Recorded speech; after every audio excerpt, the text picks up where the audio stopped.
poor miller had 3 sons. When he died, all that he left behind was a mill, a donkey, and a cat. Well, since I'm the oldest, said his first son. I'll take the mill. The second son quickly added, And I'm next. I'll take the donkey. They looked at their younger brother, Marquis. How lucky you are! You shall have the cat. The brothers said, and laughed out aloud. The poor fellow shook his head as his brothers left. It was not fair at all. My brothers can make a fine living with the mill and the donkey, but what about me? I'm stuck with Puss, said Marquis, wringing his hands in despair. Puss had been listening. He stretched and yawned loudly.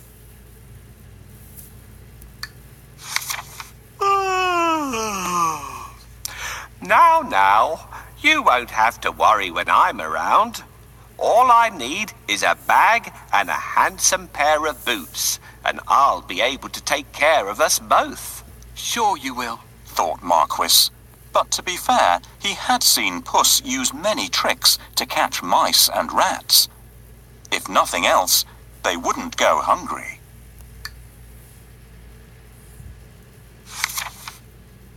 Our father left us some property in his will.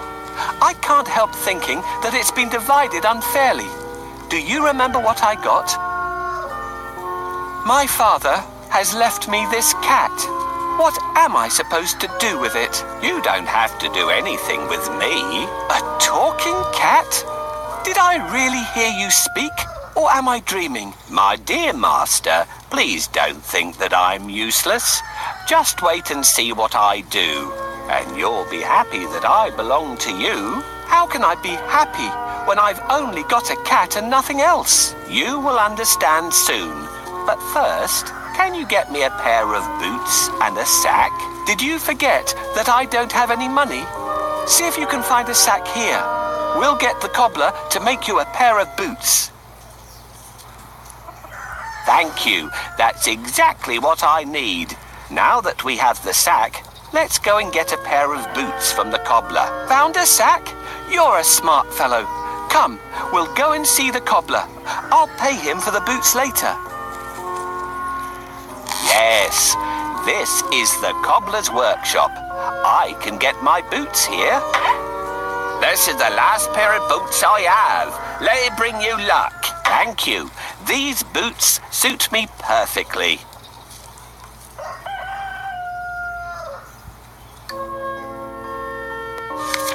Soon, the cat was given his own pair of boots and the new bag that he had asked for. The boots fitted him perfectly, and he looked very smart. Puss packed a juicy cabbage and some bran in the bag, and slung it around his neck. He polished his whiskers and set out. Puss headed straight to a spot where there were plenty of rabbits. He had a great plan in mind. Puss opened the bag wide and hid behind a tree. Soon a rabbit came hopping by. He saw the cabbage and leapt straight into the bag. Whoosh! As quick as the wind, Puss grabbed the bag and tied it closed with a piece of string. With the rabbit in his bag, Puss walked straight over to the king's palace. He bowed low and presented him with the rabbit. Your Majesty, said Puss in Boots in a royal voice.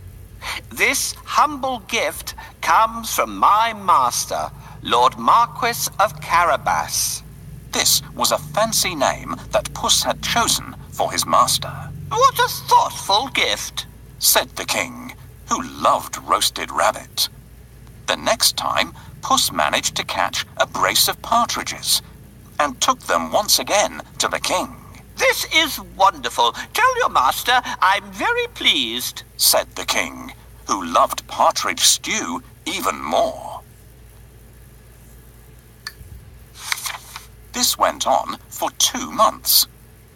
Puss was becoming an expert at catching game, and the king was getting plumper.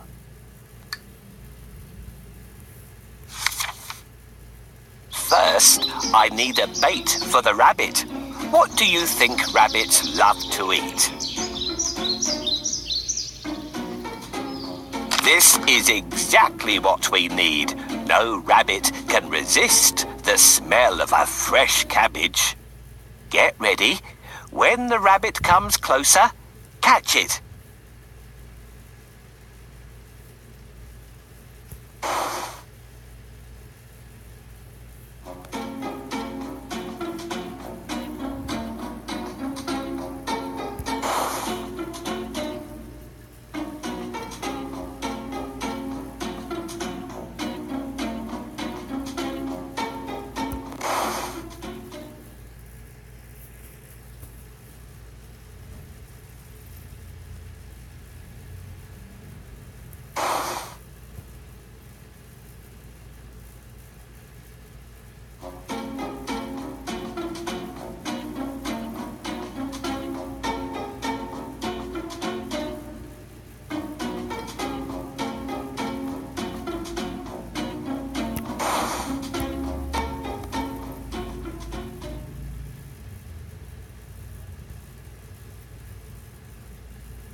Got you. Thanks for your help. I will take this rabbit to the castle and offer it to the king. Puss knew a lot of things. He was such a clever cat. For instance, he knew just when and where the king would be out riding in his carriage with his daughter. I think that the Marquis and I should go out for a walk today, thought Puss one sunny Saturday. Puss took Marquis down to the riverside and spoke to his master. Today could be your lucky day. If things go to plan, you'll make a fortune, said Puss. Clip, clop, cling, clang. Puss heard the sound of a carriage approaching. They both looked into the distance. It was the king's carriage. What should I do? Marquis asked, ready to obey. He had grown happier with the food Puss brought in every day. Go and bathe in the river. I'll take care of everything else, said Puss. Is that all? Cried Marquis. He pulled off his clothes and jumped into the river at once. Splash! Quickly, Puss hid his master's clothes behind a rock. Help! My master is drowning! Somebody save him! Puss wailed. He was trembling from head to foot. The king recognized Puss at once. He remembered all the lovely meals he had enjoyed thanks to the cat. The king jumped out of his carriage. Go and save him, quickly, the king said to his servants. Puss said to the king, Your Majesty, some nasty thieves have stolen my master's clothes. Is that so? Don't worry. I'll find a suit for him, said the king. He ordered one of his servants to fetch some fine clothes. Soon, Marquis was pulled out of the water, and the king's servant handed over a handsome suit for him to wear. As soon as Marquis put on those clothes, he looked just like a prince.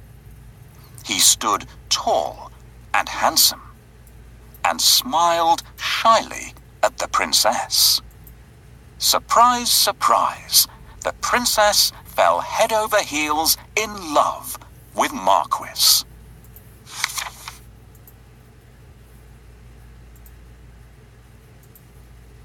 Master, I have a great idea. All you need to do is go and bathe in the river. I will take care of the rest. Well, all right. That's easy. While he's bathing, I need to hide his clothes. Can you think of a good place to hide them?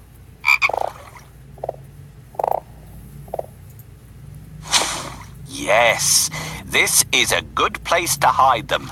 The first task is done. We should wait for the king now.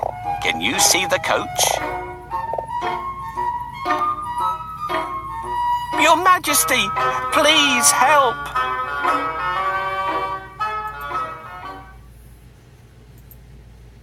Hurry up.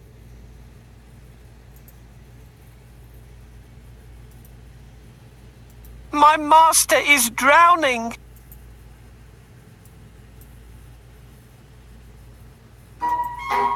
Your Majesty. Coachman, stop here. Somebody is calling for help. Help! Someone, help me! Your Majesty, I'm Puss in Boots. Do you remember me? My master decided to bathe. He went into a deep place, but unfortunately, he can't swim out of it. Ah, I remember you. It's you who brought me the presents, right? Wait, we'll save your master. Oh, thank you. Please save the Marquis of Carabas. I must pull him out quickly, but I need a stick. Where will I find one? This is exactly what I want. Thank you for your help.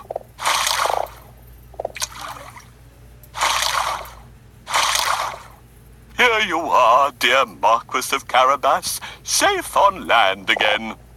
Your Majesty, while my master was swimming, his wonderful suit has been stolen. Now he has no clothes to wear. I'll order one of the best suits to be sent from the royal cloakroom for your master.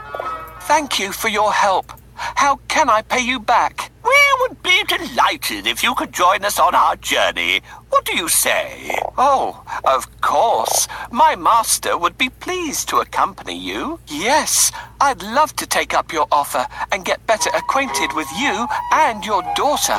Then take a seat and let's go. I'm pleased to meet you, dear Marquis of Carabas. Puss grinned.